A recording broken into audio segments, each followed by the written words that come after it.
One. Hey guys, welcome to the 716 Sports Entertainment Podcast. NFL recap of week number 3. It ended last night when the Detroit Lions put the spank on the Baltimore Ravens. I am Mike with the 716 Sports Entertainment Podcast, joined by Mr. Paulie Bowers and Mr. Sean O'Neill.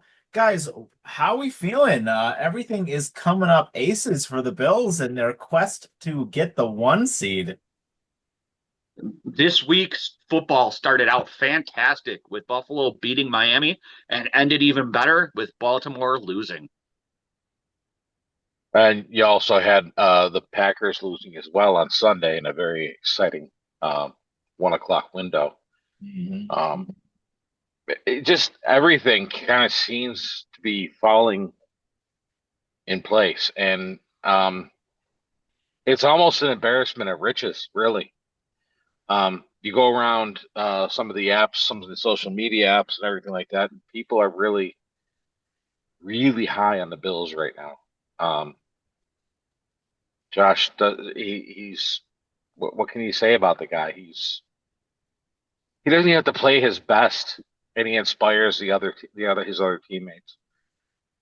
It's such a refreshing viewpoint to be a fan of this team and see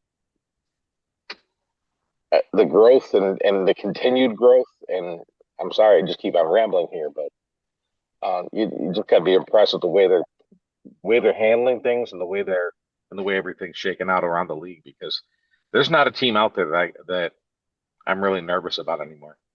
Mm-mm.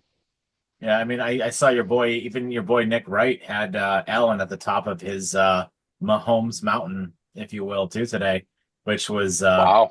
pretty I don't fantastic. I don't think he's ever done that. No, I mean, he's had Lamar up there once, but I mean, yeah. I mean, I have no doubt that, when him and Cowherd do their thing tomorrow as well, they'll probably have the Bills ranked number 1 or the Eagles 1 and the Bills 2. But I mean, Green Bay's got to go down a couple of pegs. Baltimore's obviously got to go down a couple of pegs. And I wasn't impressed at all with Kansas City's win over the Giants. They missed 3 kicks. I mean, and it looked really difficult for them to beat a bad New York Giants team. So, This this weekend was a big weekend for special teams across the league, it seemed like. Yeah, there were a lot of blocked punts and field goals, and that Philadelphia game was. I still can't. That game was insane. It needed to go home. It was drunk. yeah, seriously. The Rams had that game won by all intents and Yeah, purposes, and they just, blocked the The kick, ran back for a touchdown. That happened twice. That happened in the Jets game too. the yeah. And Rams long go ahead. snapper, the Rams long snapper is the single reason that they lost the game. He did not block the man he was supposed to, and that was the guy who blocked the kick. Unbelievable. Yeah. Um, I, what can you say about Los Angeles? I've never had any faith in them. Even that year they won the Super Bowl. It was like a COVID year, right? Mm-hmm. And it just didn't seem I think like it so. was real. It Yeah. didn't seem like it was real at all. And yeah, I just never really have been able to take them seriously. I don't know why. It's just maybe it's the colors. I don't know. I mean, they're an all right enough I team, but think to Detroit your looked point, yeah, they're never at the top of the conference. Like they always have kind of a middling record. They never really blow anybody out. They never win like 13, 14, 15 games. They always kind of squeak in like around 10 or 11 wins. And I guess Because they're just, in a shitty division. yeah, which is honestly. surprising. I think the team to be scared of out of the NFC West is actually going to be Seattle. That team they Yeah. should be 3-0, and that defense is looking elite. At this point, I mean, San Francisco can never. What's wrong with San Francisco? Why it just seems like every year, like half their team gets injured They're still 3-0 though. and is unavailable. How are they? Like, I want to know how. I know they are, but again, they're shitty division. They're playing shitty divisions, and they're they why are they so injured all the time? How many games lost do they have in the last like 3 or 4 years? I know that's a stat that somebody keeps, but I Oh, mean they got to be among the highest in the league actively yeah, right yeah, now. I'm yeah. I'm shocked CMC is not hurt already. Well, and that I Yeah, mean, and that game, the game they had on yesterday with the or Sunday rather with the Cardinals was like that's almost unwatchable as well. I mean, 16-15, and there was like a Mac Jones took a penalty in the end zone, which cost a safety to get it to 15 or whatever. It was like it was just difficult to watch. One of the teams I did want to talk about though, the only other because I think the Colts are a flash in the pan right now, and I think that the Colts will lose games eventually. But I want to talk about the other 3-0 team, and that is the Los Angeles Chargers. What do you guys think about them and how they've looked so far? Well, I they've think. started. Sorry, go ahead. Go You ahead. go first. No, I think the Chargers. I think I had warned everybody about the Chargers this year that they could take Kansas City's spot in the AFC West. That division can go differently. I mean, it just seems like the Chiefs' luck and the Chiefs' lore and mystique has kind of fizzled. And I think somebody, that position, that crown in the AFC West is up for grabs for sure. Mhm. Well, starting with three divisional wins back to back to back is huge That's for the impressive. Yeah. Chargers. And I mean, getting even if they end up like splitting with the Chiefs, like that's going to play a huge role down the road. And I mean, other than losing, I think Mac get hurt with the Chargers? Um, Yeah, but he got hurt, and then Najee Harris went down too. Yeah. yeah, but they're overall they're looking like a pretty complete team, and it sucks that Najee Harris injury. I was watching when it happened, and they showed the replay from behind after he started to push off there, and his Achilles rolled up his leg. He's Oh yeah, probably it was disgusting. Like yeah. you could see it happen. Um, I think they've already announced that he's done for the year. yeah, it was, and it was one of those non-contact injuries, like which are the worst ones. But no, I think the Chargers are more likely to lose some games coming up. I'm not sure they can hold this pace the entire year, but I think that they're going to win that division. Um, I think that most of the teams, like the Raiders, have no offensive line to help them. The Chiefs look like a shell of their former glory, and Denver is. I think Bo Nix is in a little bit of a sophomore slump here. Yeah, I mean, Denver's most of the teams. I mean, I don't know much about the Raiders to be honest with you, but all of the other teams in the AFC West, it's the defenses, right? I mean, the Chiefs' defense is good. We know that, obviously. The Broncos' defense, excellent, and the Chargers' defense isn't anything to sneeze at either. So, I mean, Herbert seems to be the best quarterback in the division right now for everybody there. He's playing better than Mahomes, certainly. Yeah, So, I mean, if he can keep that up, I don't see any reason why they can't win that division. I know that they're eventually going to have to drop some games here, but I just I don't know when. Speaking of the Chiefs, though, before we move on, how about the bad look that Travis Kelce has been putting on these first 3 weeks? Yelling at Andy Reid on the sidelines, injuring his own players. Just like you want to talk non-productive and bad attitude. I don't know what the hell happened to him, but there is just he looks bad. Yeah. I, I don't know. It's really hard because these first four games, ever since they shortened the preseason and added the extra game, it seems like that first quarter of games, 4 or 5 games, it just almost seems like preseason for some teams.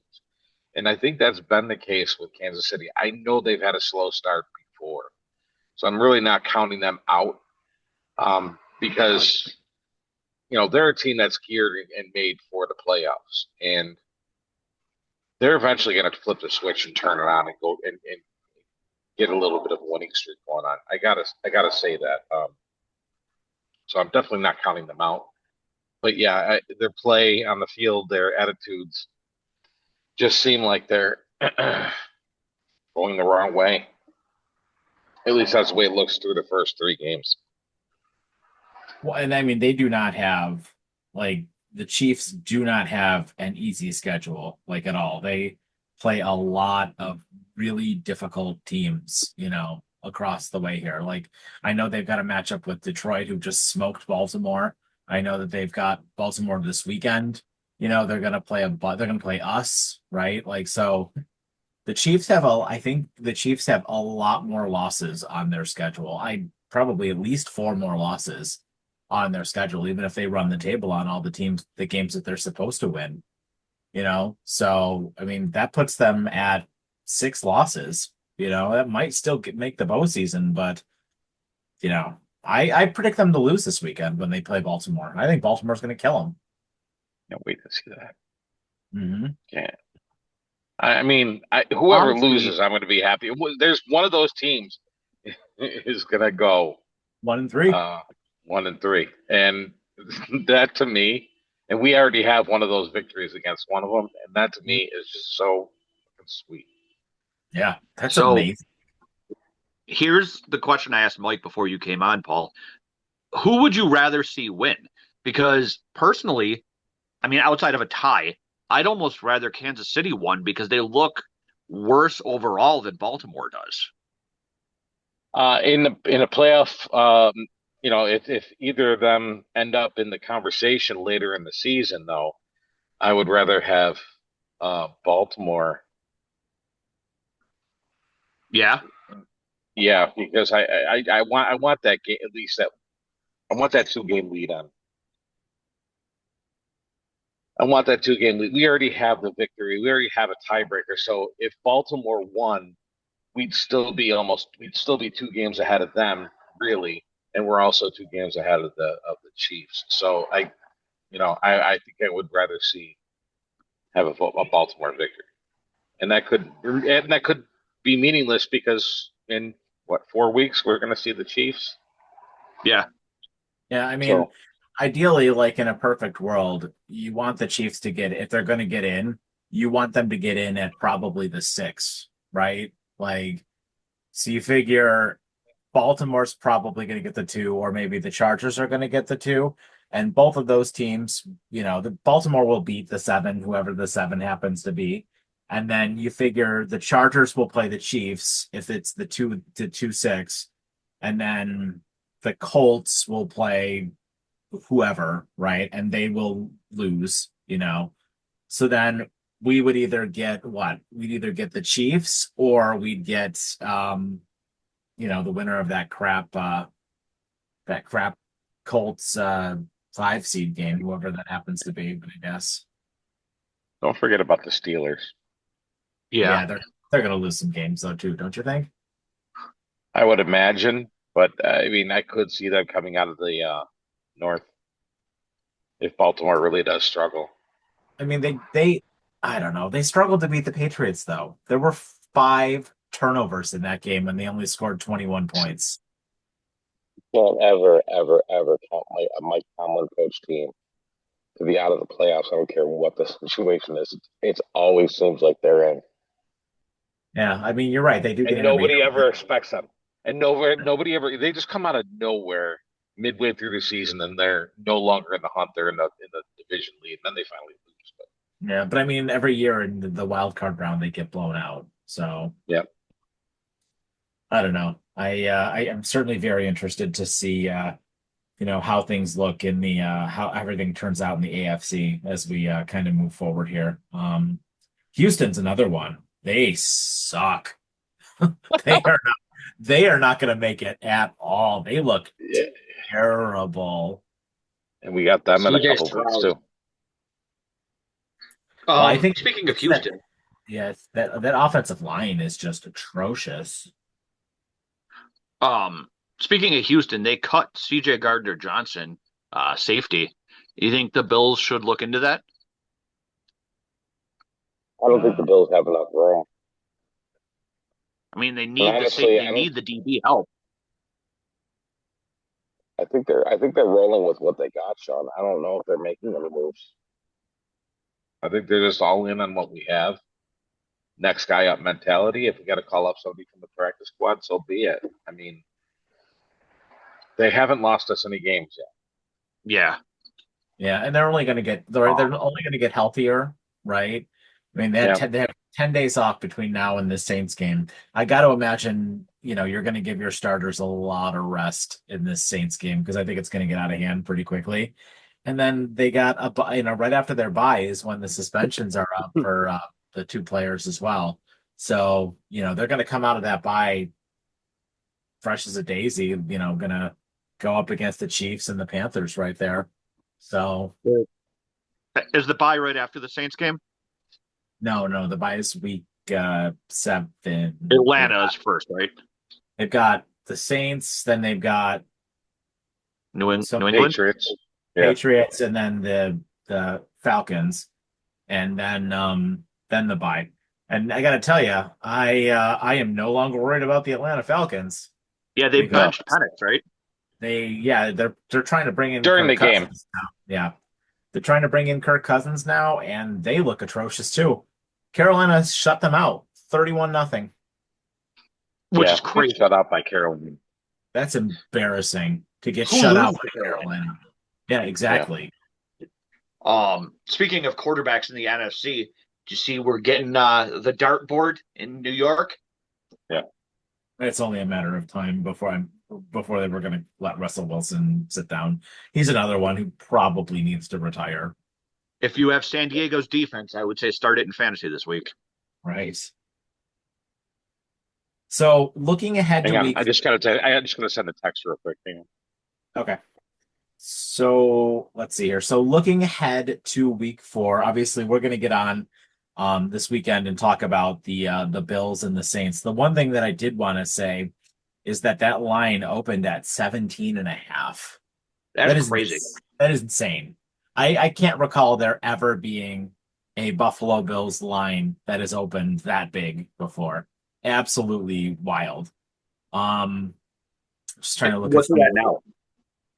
still at 17.5 according to DraftKings.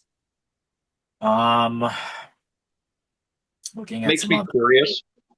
I wonder what the biggest line the Bills have ever had was. I'll have to look that up. Um, Um, but yeah, so Paul, we were just mentioning about the Bills and the Saints for this weekend. The line opened at 17.5 and it's sitting hard at 17.5. That's amazing. I mean, the Saints are bad. Like they're really, really bad. And I think the Bills might cover that spread pretty easily. They should. I mean, I've had no anxiety since game 1. And even that game, I was still. I mean, I stayed um, during that first during the home opener. I did stay because I had confidence the entire time we were going to win, even though it looked bad. Um, and I just haven't looked back as far as like confidence and no anxiety before regular season games. Well, weren't It's you weird. worried about how much they struggle at MetLife Stadium? That wasn't me. That was somebody else. That was a certain weatherman that performs on Family Guy. Uh, yeah, I don't but know. yeah, little to no worries coming up for that game this weekend. There's a lot of NFC teams in the 1 o'clock window. Patriots are playing the Panthers. Don't really care much about that. The Chargers have the Giants. The Chargers will likely go 4-0. The Eagles and the Bucks, that'll be a good one. They're both 3-0, so one of those teams will likely have to drop a game there. The Colts and the Rams will be all right at the 1 o'clock window as well. But then the big one is the Ravens and the Chiefs in the 4 o'clock window.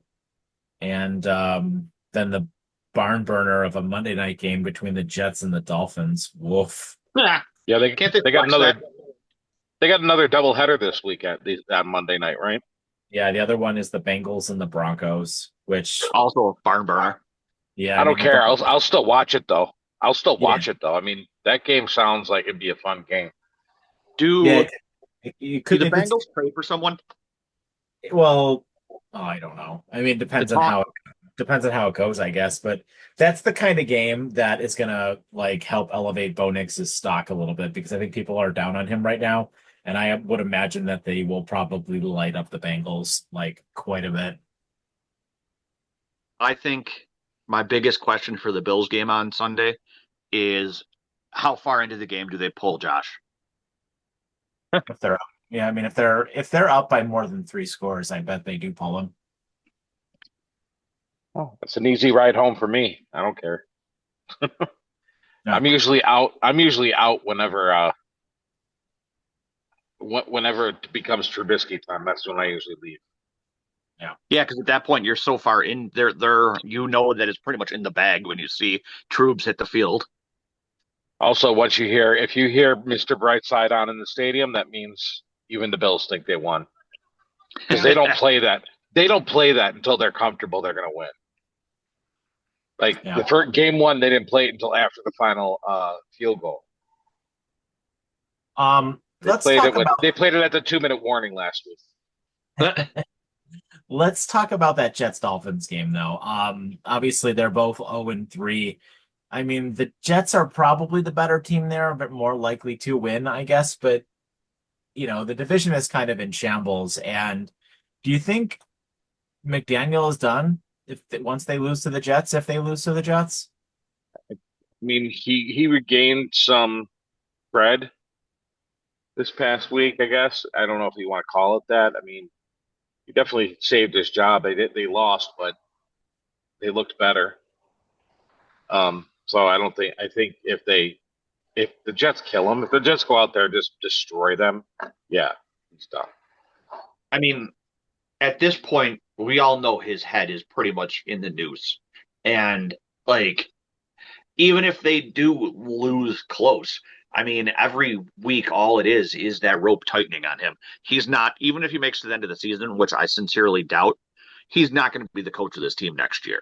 And honestly, I don't know how much credibility did he really regain in losing to the Bills. I mean, they didn't look that great. that They that, that didn't was look kind as of bad as they did the week before, though. that's Yeah. true. They didn't look as bad as they did the week before.